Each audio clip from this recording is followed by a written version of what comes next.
Hello, Adam from the Allergies here with a quick video message to tell you all about the solution-focused music workshops I've been doing with Tara Gretton.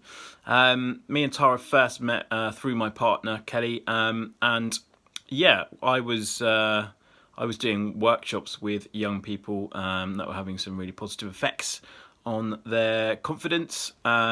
And all sorts of other kind of areas of their life, really. I knew that Tara was kind of doing similar work, but in a different kind of field. So we decided to kind of put our skills together and run some workshops for young people.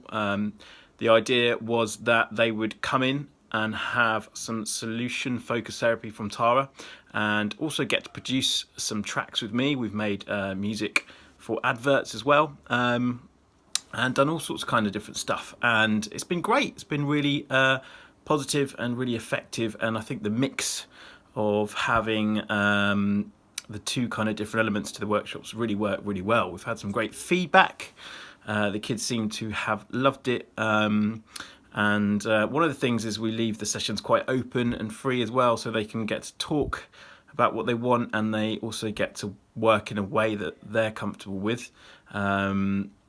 So in terms of like choosing whatever kind of sounds they want to work with, and not having stuff too dictated, which is what they've absolutely loved about the workshops apparently. So yeah, long may it continue. Big ups all the solution focused practice people.